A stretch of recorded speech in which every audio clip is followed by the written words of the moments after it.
Salam. Halo.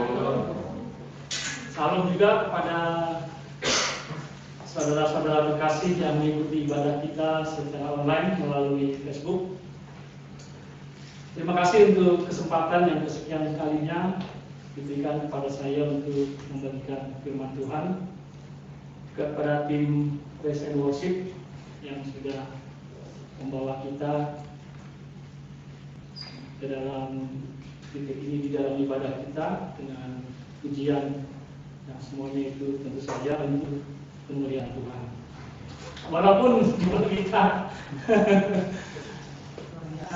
tidak banyak seperti dibilang Ratri ya sore hari ini, tapi saya percaya Tuhan hadir di sini bersama-sama dengan kita. Sore hari ini saya membawakan khotbah saya dengan tema menghitung hari. Saya tidak akan membahas lagunya Krisdayanti tentu saja, ya, tapi terkait dengan apa yang kita bisa pelajari dari firman Tuhan. Hari adalah salah satu satuan waktu, ya.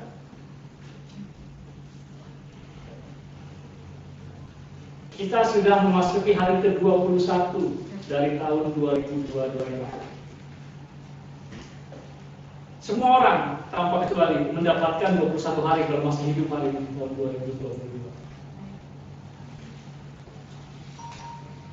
Setiap dari kita, kalau diperkenankan Tuhan, ya, untuk tetap hidup sampai malam tahun baru 2022-2023, akan punya 365 hari.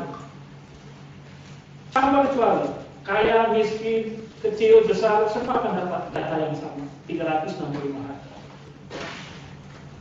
Nah, manusia adalah makhluk yang memang sangat terkait dengan waktu, ya.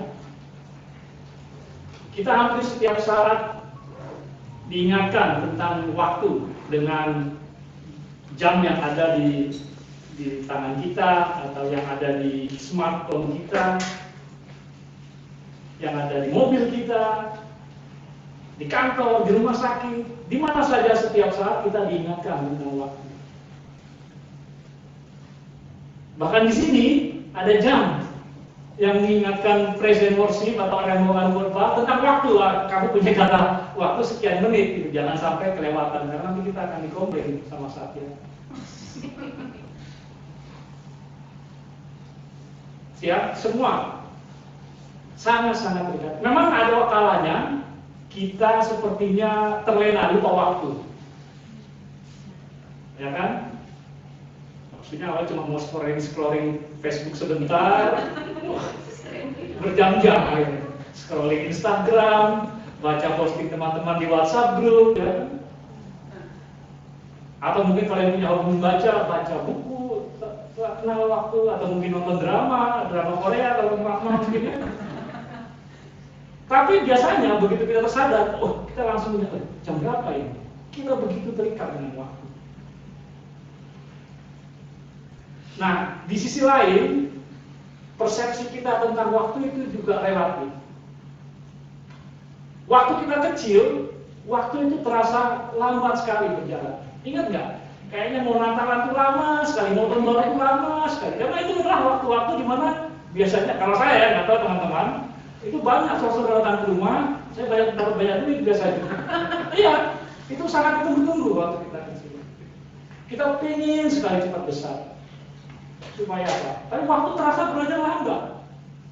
Kita ingin sekali cepat dewasa supaya kita tidak dianggap anak bawang, ya kan, dianggap teman-teman. Kan biasa kita dibully sama teman-teman yang lebih besar. Kita ingin cepat besar supaya kita tidak lagi diatur-atur. Relatif. Begitu kita dewasa, waktu berjalan lebih cepat. Kayaknya buat saya, belum lama saya kuliah, orang tua sudah nanya, kapan mau lulus, kapan mau kerja. Padahal masih pengen enak-enaknya main-main, ya kan, di zaman sekolah itu. Waktu terasa berarti lebih cepat. Bahkan setelah berumah tangga, Ya kan? Kayaknya baru kemarin anak-anak itu masih kecil-kecil, tiba-tiba kita sudah melepaskan mereka, meninggalkan kita. Dan kalau teman-teman sudah tua seperti saya, sudah lolos 50 tahun, sangat cepat waktu itu. Karena sekarang orang-orang seumur saya pun pasti tidak merasakan yang sama. Yang kita tanyakan bukan lagi jam berapa sekarang, tapi berapa lama lagi waktu saya punya. Karena begitu cepatnya waktu berjalan. Ya. Berapa lama lagi waktu yang tersisa buat saya untuk orang-orang yang. Nah, kalau teman-teman datang ke website yang namanya deadlock.com, ya, deathlock.com, nanti coba cek. Nanti di situ teman-teman bisa masukin apa informasi dasar mengenai teman-teman, berat badan, usia, merokok atau tidak, ya, simple questions. Nanti akan diberitahu.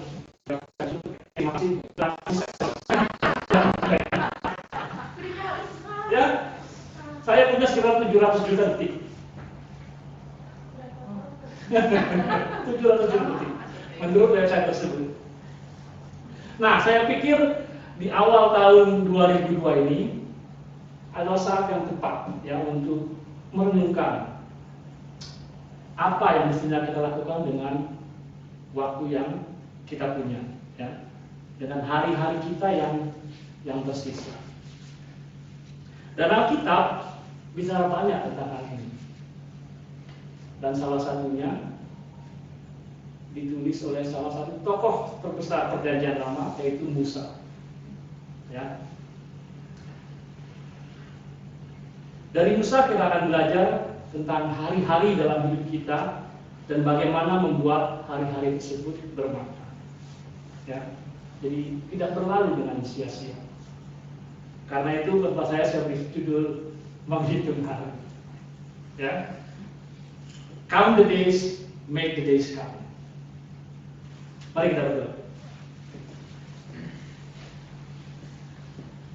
Bapa di surga, terima kasih ya Bapa atas kesempatan yang indah di sore hari ini Tuhan, kami berkumpul di rumah-Mu. Kami menyanyikan pujian penyembahan kepada-Mu ya Tuhan, karena Engkau yang layak dipuji. Tiada nama lain ya Tuhan yang ingin kami puji, hanya nama-Mu Tuhan. Tuhan, hamba berdoa dalam renungan yang akan hamba sampaikan ini Tuhan, agar apa yang hamba sampaikan seturut dengan kehendak-Mu. Gerakan hati dan jiwa kami agar semua dari kami agar firman-Mu tidak hanya kami mengerti ya Tuhan, tapi juga menjadi landasan bagi kami dalam bertindak dan berbuat. Bapa di surga, kami siap mendengarkan. Biarlah nama-Mu yang dimuliakan. Amin. Jadi pembacaan firman akan saya ambil dari Mazmur 90 ayat 1 sampai 12. Saya akan bacakan saja. Mazmur 90 ayat 1 sampai 12. Doa Musa, abdi Allah. Tuhan, Engkaulah tempat perteduhan kami turun-temurun. Sebelum gunung-gunung dilahirkan dan bumi dan dunia diperanakan, bahkan dari selama-lamanya sampai selama-lamanya, Engkaulah Allah. Engkau mengembalikan manusia kepada debu dan berkata, kembalilah hai anak-anak manusia.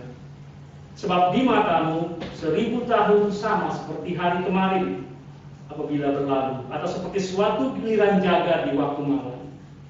Engkau menghanyutkan manusia, mereka seperti mimpi, seperti rumput yang bertumbuh di waktu pagi, berkembang dan bertumbuh di waktu petang, berisut dan lain. Sungguh kami habis lenyap karena murka-Mu, dan karena kehangatan amarah-Mu kami terkejut. Engkau menaruh kesalahan kami di hadapan-Mu dan dosa kami yang bersembunyi dalam cahaya wajah-Mu. Sungguh segala hari kami berlalu seperti gemas-Mu. Kami menghabiskan tahun-tahun kami seperti keluh. Masa hidup kami 70 tahun, dan jika kami kuat 80 tahun. Dan kebanggaannya adalah kesukaran dan penderitaan, sebab berlalunya buru-buru dan kami melayang lenyap. Siapakah yang mengenal kekuatan murkamu dan takut kepada demasmu? Ajarlah kami menghitung hari-hari kami sedemikian, hingga kami beroleh hati yang bijaksana. Saya nggak tahu apakah teman-teman banyak yang tahu bahwa Musa ya adalah salah satu penulis Mazmur. Selain Daud, sekurangnya ada 6 orang lagi yang berkontribusi dalam menulis kitab Mazmur. Nah, di dalam Mazmur 90 ini Musa sebenarnya bicara tentang waktu dalam kehidupan kita manusia. Dan Musa sangat kredibel ya untuk bicara tentang waktu. Kita tahu Musa itu tumbuh besar yang menghabiskan hari-harinya di istana Raja Firaun ya. Dengan segala kemewahannya, dengan segala hak-hak istimewanya sebagai wadah istana. Sampai dia berusia 40 tahun. Ya. Saat 40 tahun, dia lari meninggalkan Mesir karena kasus pembunuhan. Anda bayangkan, dari hidup di istana menjadi buronan. Ya. Kemana dia pergi? Ke padang gurun.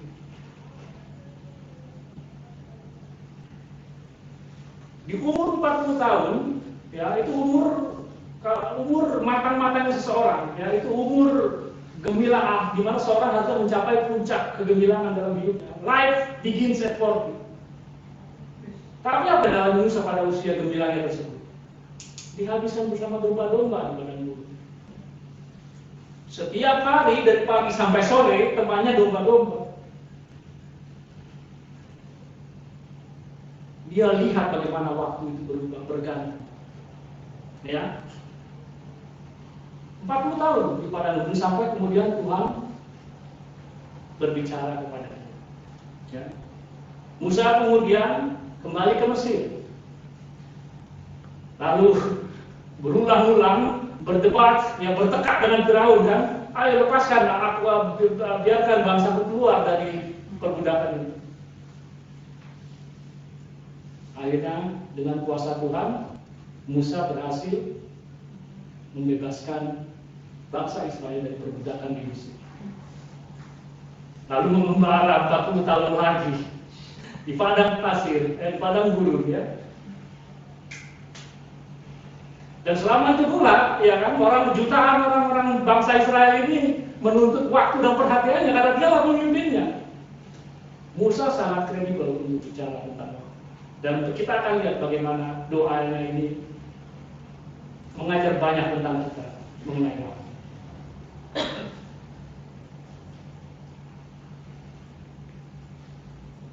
Mungkin Pak Evin bisa membaca ya di Mazmur 90 ayat 1 sampai 2. Mazmur 90 ayat 1 sampai 2. Allah tempat perlindungan yang kekal, doa Musa abdi Allah.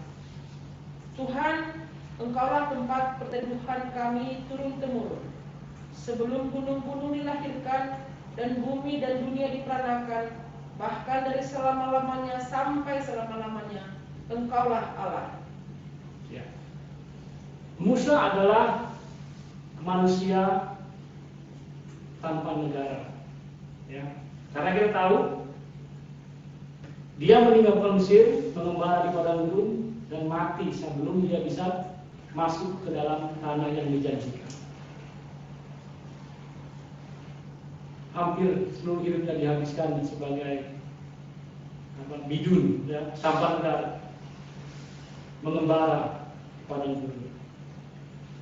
Demikian juga Israel. Israel adalah bangsa tanpa negara. Nah, bagi Musa, yang Tuhanlah perlindungannya, itulah Tuhan sebagai tempat perlindungan bangsa Israel juga. Bukan hanya selama hidup Musa, bahkan mulai dari Abraham, Ishak, dan Yakub. Nah, di zaman Perjanjian Lama, orang-orang itu percaya bahwa para dewa, ya, itu tinggal di gunung-gunung. Karena gunung-gunung itu lokasinya terpencil, ya, dan menggambarkan kemegahan, ya.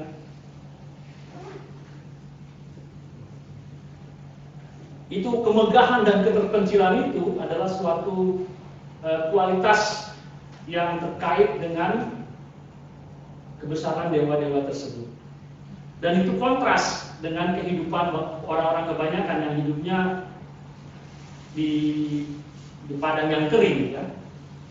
Makanya itu juga kenapa piramida itu dibangun menyerupai gunung. Dan ini bisa menggambarkan bahwa air itu daripada dewa-dewa tersebut, lebih besar daripada dewa-dewa tersebut. Dan dia menekankan keabadian Allah dari selama-lamanya sampai selama-lamanya. Waktu hidup kita, ya, baik kita di sini sebagai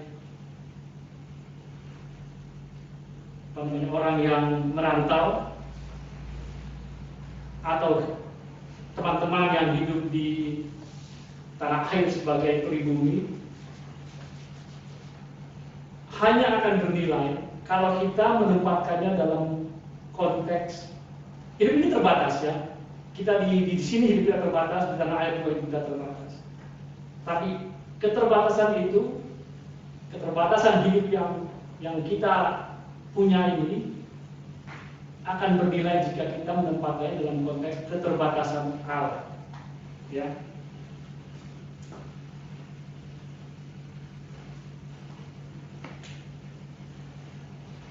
Tetapi itu hanya mungkin menjadi termasuk dalam kekuasaan Allah jika kita hidup di dalamnya. Berikutnya Mazmur 90 ayat ketiga, tolong dibacakan lagi, Maelin.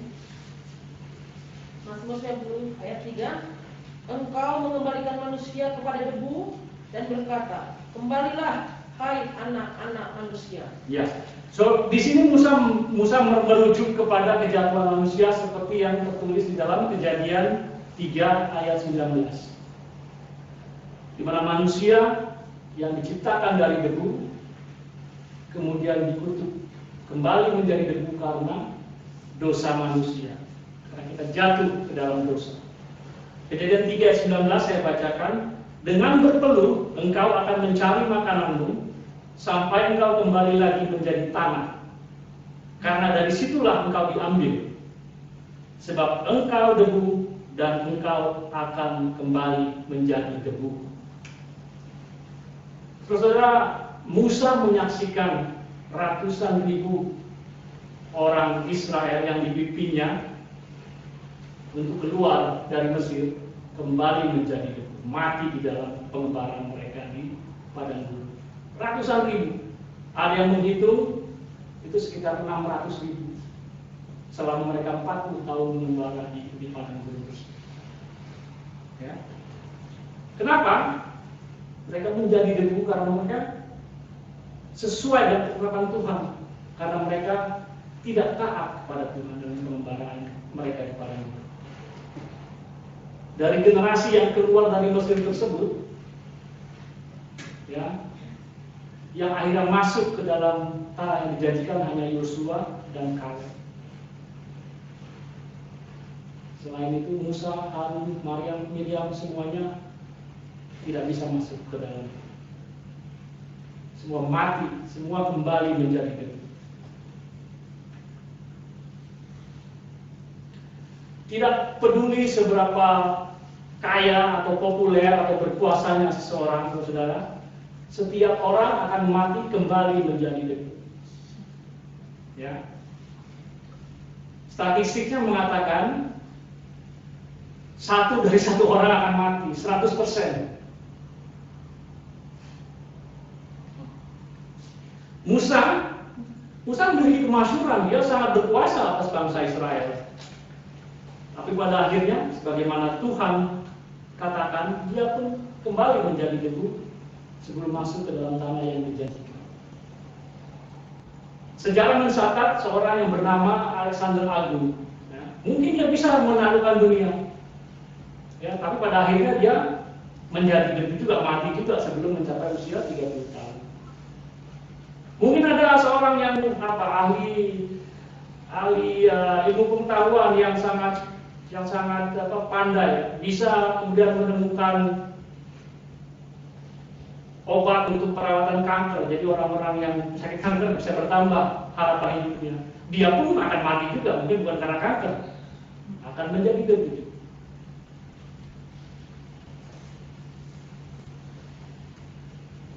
Saudara-saudara, dapat saja bekerja keras, mengumpulkan kekayaan, menimbun tabungan untuk usia pensiun, hanya untuk kemudian menemui ajal, kembali menjadi debu tanpa bisa menikmati.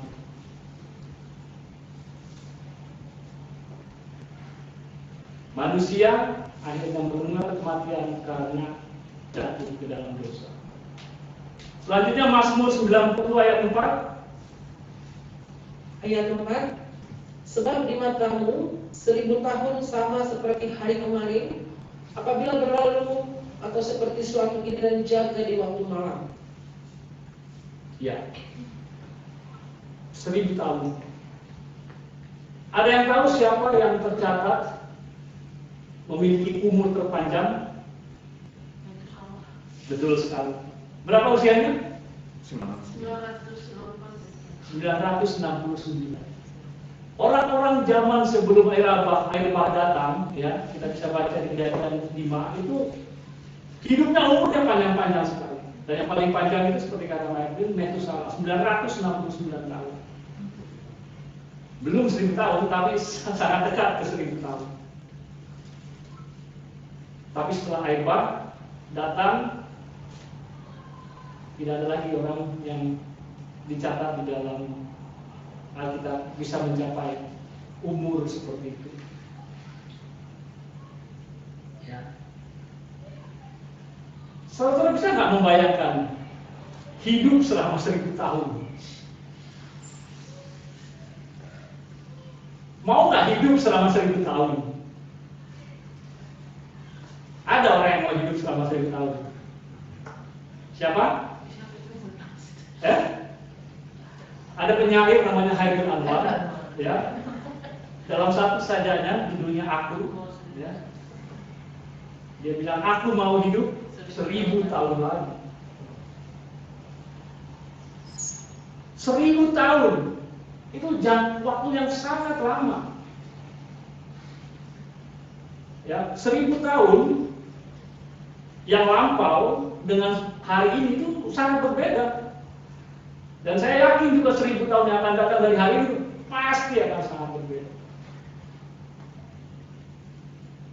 1000 tahun yang lampau itu perang salib baru dimulai di abad pertengahan di Eropa.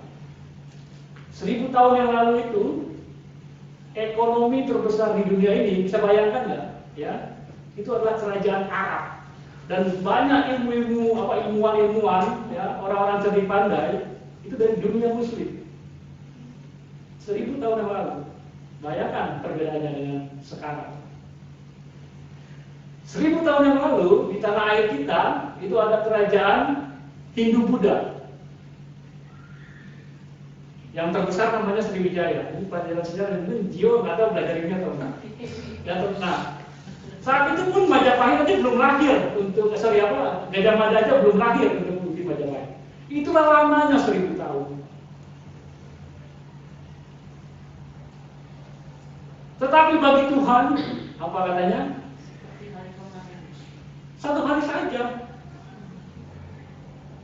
Itulah betapa terbatasnya dunia ini, betapa terbatasnya hidup kita ini. Singkat sekali. Bahkan Musa bilang di sini apa? Lebih cepat dari itu, kata Musa, seperti waktu giliran gagah saja. Ya, orang pada zaman itu membagi jaga malam itu menjadi 3 atau 4 shift. Ya, karena biasa kan itu, jadi kota itu biasanya untuk memastikan bahwa tidak ada serangan dari pihak-pihak lain, itu ada orang-orang yang berjaga di pinggir-pinggir benteng kota gitu, memastikan aman ketika orang-orang tidur. Nah itu pada waktu itu dibagi jaga malam itu 3 sampai 4 shift, jadi sekitar 3 jam. Jadi kata Musa, 1000 tahun itu seperti 3 jam dalam perhitungan waktu Allah. Kalau 1000 tahun dalam seperti 3 jam, itu saya hitung iseng-iseng saya. Hidup kita ini yang hanya 70 sampai 80 tahun, ya, dalam kalkulasi Musa itu 14 menit. Dan buat saya, beberapa dari kita mungkin udah 7 menit udah habis. Tinggal 7 menit lagi. Singkat.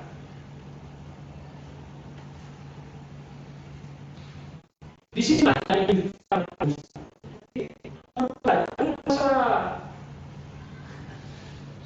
ya, hidup manusia itu sangat singkat dan sangat terbatas. Begitu kontras dengan ketidakterbatasan Allah, keabadian Allah, dan kekuasaan Allah. Mari kita lanjutkan ke yang Mazmur 90 ayat 5 sampai 6, Ayat 5. Engkau menghanyutkan manusia, mereka seperti mimpi, seperti rumput yang bertumbuh. 6. Di waktu pagi berkembang dan bertumbuh, di waktu petang lisut dan layu. Kali ini Musa merujuk kepada Kejadian 7, ya, di mana air bah datang menenggelamkan seluruh daratan.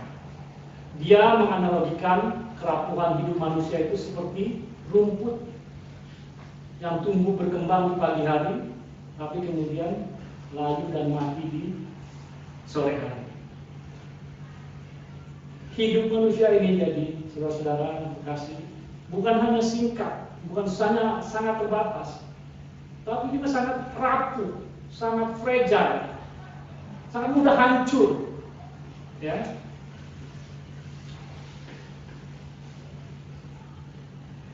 Jika dihadapkan dengan kekuasaan Tuhan. Nah, di dalam Mazmur 90 ayat 3 sampai 6 ini, ya, Musa menggunakan apa yang ditulisnya di dalam kitab Kejadian, ya, untuk mengkontraskan keterbatasan manusia dengan ketidakterbatasan Tuhan. Untuk memperlihatkan betapa rapuhnya kehidupan manusia dibandingkan dengan keabadian dan kekuasaan Tuhan. Bukan berarti bahwa hidup manusia itu tidak penting, tidak, ya, salah itu, ya. Bukan itu yang ingin disampaikan Musa di sini. Kita tahu bahwa seluruh Alkitab dengan jelas menggambarkan betapa pentingnya hidup manusia bagi Tuhan, betapa berartinya hidup manusia bagi Tuhan. Jadi intinya di sini adalah bagi saya bahwa hidup kita begitu singkat, terbatas, dan rapuh. Jadi adalah bodoh dan sia-sia ya jika kita menggunakan hidup kita untuk membangun, menciptakan sesuatu bagi kemuliaan diri kita sendiri. Stupid. It's nothing apa hidup kita ini. Kalau kita gunakan itu hanya untuk menciptakan sesuatu bagi diri kita sendiri, sia-sia. Seperti apa yang saya tangkap dari yang diuraikan Musa di sini. Dan satu-satunya harapan kita agar hidup kita memiliki arti adalah menggunakannya untuk kemuliaan dan keagungan Tuhan. Ya. dan mengarahkan hidup kita sesuai dengan apa yang Tuhan rencanakan.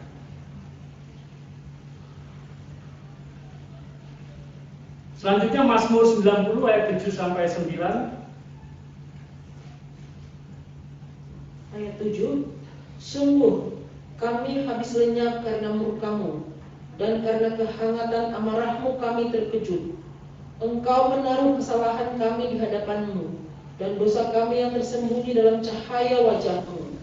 Sungguh segala hari kami berlalu karena gemas-Mu. Kami menghabiskan tahun-tahun kami seperti keluh.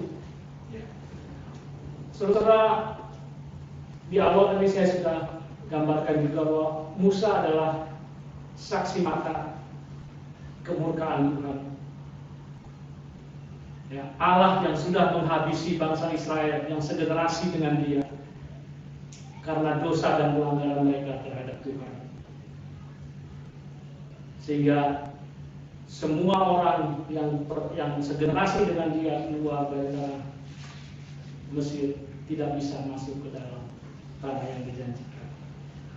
Upah dosa memang mau, pasti, ya. Dan Tuhan seperti dalam Musa di sini tahu akan dosa-dosa kita, bahkan yang tersembunyi sekali, bahkan yang tidak kita sadari sekalipun, bahkan dosa-dosa yang ingin kita coba rasionalkan dengan kebenaran kita sendiri. Inilah peringatan dari Musa. Kemudian yang ayat 10 dan 11. Ayat 10. Masa hidup kami 70 tahun, dan jika kami kuat 80 tahun, dan kebanggaannya adalah kesukaran dan penderitaan, sebab berlalunya buru-buru dan kami melayang lenyap. Siapakah yang mengenal kekuatan murka-Mu dan takut kepada gemas-Mu? Ajarlah kami menghitung hari-hari kami sedemikian, hingga kami beroleh hati yang bijaksana. Saya nggak tahu apakah ini suatu kebetulan ataukah memang sudah diprediksi oleh Musa ya. Kalau kita lihat di zaman modern ini, umur harapan hidup manusia itu 75 tahun. Ya, jadi di awal abad 20-an itu agak 30, 40, terus naik sampai sekarang dekade 10 tahun terakhir ini steady di 75 tahun. Persis seperti apa yang dibilang oleh Musa di sini. Hidup kami itu cuma 70 tahun, bahkan kalau kami kuat 80 tahun. Mama saya nggak sampai 70 tahun. Ayah saya lewat 80 tahun.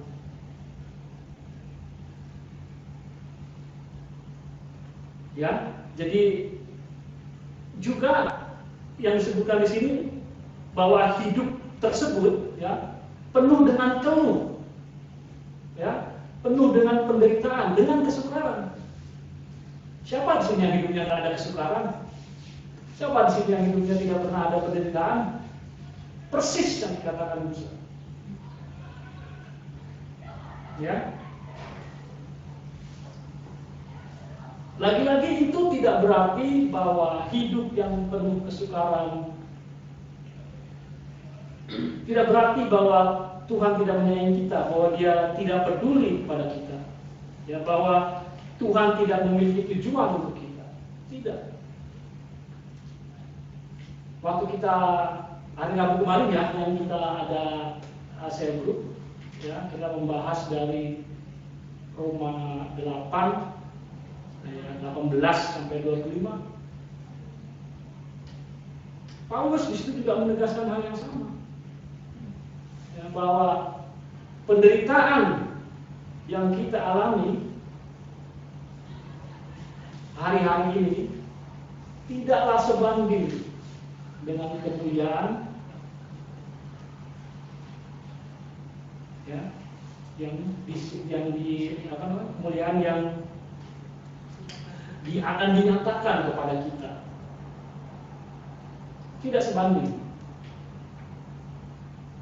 Itulah pengharapan kita sebagai anak-anak Allah. Nah, Kalau tadi dalam Mazmur 3-6 Musa mengkontraskan tentang kita yang terbatas dengan Allah yang tidak terbatas, kita yang rapuh dengan Allah yang abadi dan sangat penuh kuasa, maka di dalam Mazmur yang ayat 7-11 ini, Musa menunjukkan bahwa hidup kita akan penuh dengan kesukaran, akan penuh dengan perjuangan, dengan pergumulan, ya, dengan penderitaan, dan akhirnya berakhir dengan kematian sebagai akibat daripada kejatuhan kita, kejatuhan manusia ke dalam dosa. Saudara, kita harusnya ya sudah melihat betapa kematian itu terjadi setiap saat, ya. Dan kematian yang kita lihat di sekitar kita harusnya membuat kita sadar bahwa yang pada manusia karena kejatuhan manusia ke dalam dosa. It's still there, ya. Karena kejatuhan kita manusia ke dalam dosa. Terus kok jadi gloomy sekali, seperti nggak ada pengharapan? Enggak, saudara, ya. Ada kabar baiknya, ya. Ada kabar baiknya. Jika kita percaya kepada Yesus Kristus, maka Dia telah menyelamatkan kita dari murka Allah. Itu kata Alkitab. Bisa dibaca di 1 Tesalonika 1 ayat 10. Saya baca di sini. Dan untuk menantikan kedatangan anaknya dari surga yang telah dibangkitkannya dari antara orang mati, yaitu Yesus, yang menyelamatkan kita dari murka yang akan datang. Ada Yesus yang menyelamatkan kita dari murka karena dosa, kejatuhan manusia ke dalam dosa. Meskipun kita akan pasti mati secara fisik, ya. Saya pribadi di sini akan mati secara fisik, kecuali Tuhan datang sebelum kita meninggal, ya. Meskipun kita semua akan mati secara fisik, kita tidak akan menghadapi kematian kedua dan terpisah selamanya dari Allah pada hari penghakiman. Alkitab mengatakan dalam Wahyu 20 ayat 14-15, lalu maut dan kerajaan maut itu dilemparkanlah ke dalam lautan api. Itulah kematian yang kedua, lautan api. Dan setiap orang yang tidak ditemukan namanya tertulis di dalam kitab kehidupan itu, ia dilemparkan ke dalam lautan api itu. Di luar Kristus, hidup ini sia-sia. Karena singkat, rapuh, penuh perjuangan, penuh pergumulan, dan pasti berakhir dengan kematian.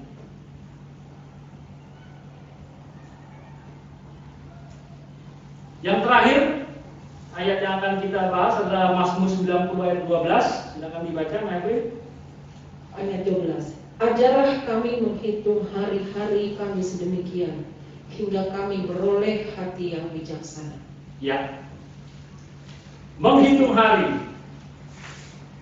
Ini sebetulnya sesuatu yang kita semua lakukan.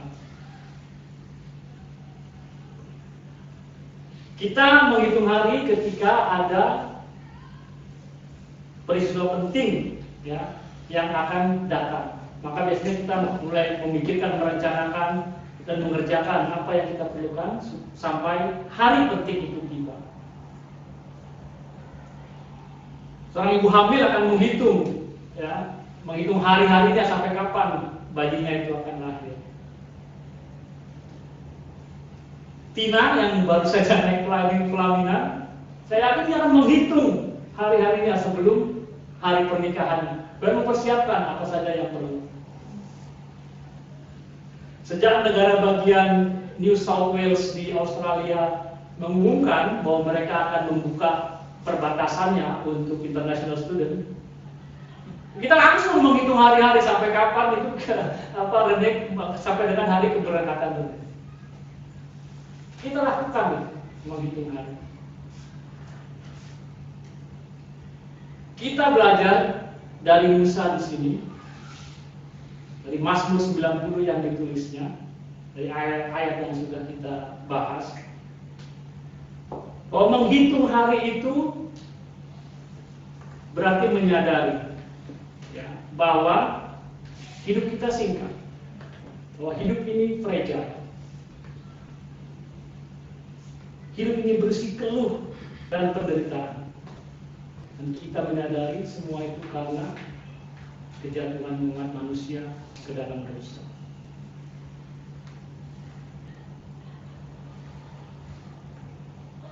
Menghitung hari berarti menyadari bahwa hidup kita ini hanya akan berarti jika kita jalani di dalam Tuhan, sehingga kita fokus kepada Allah yang abadi dan bukan kepada dunia ini yang hanya sementara. Kekuasaan, kekayaan, kemasyhuran di dunia ini tidak bisa membebaskan kita dari maut akibat dosa. Seberapa kaya kita, seberapa masyhur kita, pada akhirnya kita akan kembali menjadi debu karena dosa manusia. Sebaliknya Tuhan yang tak terbatas. Jika kita fokus kepada Dia, akan menyelamatkan kita. Seperti yang dibilang di 1 Tesalonika 1 tadi, dari murka yang akan datang.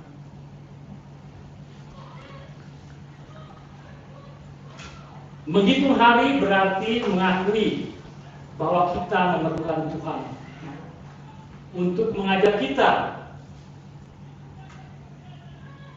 agar kita beroleh hati yang bijaksana untuk menjalani hari-hari hidup kita.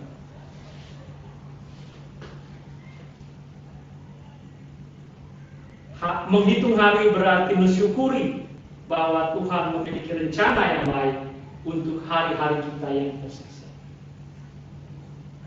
Saudara, karena hidup ini terbatas dan singkat, dan kita tahu akan berakhir, tapi kita nggak tahu kapan akan berakhirnya.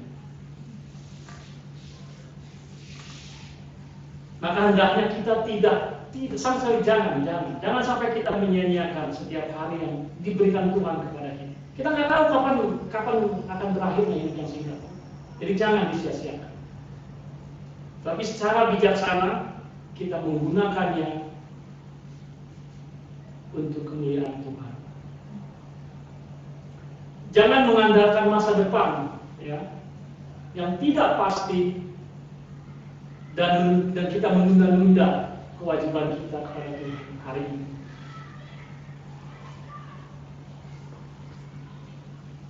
Itu saja renungan yang ingin saya sampaikan.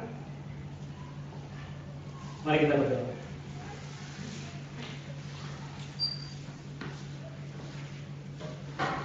Bapa Surgawi, ajari kami menghitung hari-hari kami, agar kami memperoleh hati yang bijaksana dan dengan sukacita memenuhi tujuan-Mu dalam hidup kami. Bapa, kami berdoa agar Engkau membantu kami untuk merenungkan apa yang kami lakukan dengan waktu kami, sehingga kami tahu apa yang harus kami lakukan dengan waktu kami yang tersisa. Dan Bapa, hamba berdoa untuk semua orang di ruangan ini, dari yang remaja yang mungkin masih berpikir bahwa hidup ini hanyalah tentang mereka, atau orang-orang yang mungkin sudah tua yang berharap masih memiliki 30 tahun, 40 tahun, 50 tahun lagi untuk hidup mereka. Hamba berdoa untuk semua orang di ruang ini ya Bapak, untuk dapat menentukan prioritas dan menggunakan waktunya untuk itu. Baik tua atau muda, Tuhan, beri kami semua kebijaksanaan untuk mengetahui apa yang mesti kami lakukan dengan waktu kami, sehingga kami dapat membawa kemuliaan bagi-Mu dan bukan bagi diri kami sendiri. Kami minta Engkau tidak hanya memberi kami kebijaksanaan, Bapak, kebijaksanaan untuk mengetahui apa yang harus dilakukan. Lebih dari itu ya Bapak, beri kami keberanian untuk melakukan. Dalam nama Yesus kami sudah berdoa. Amin.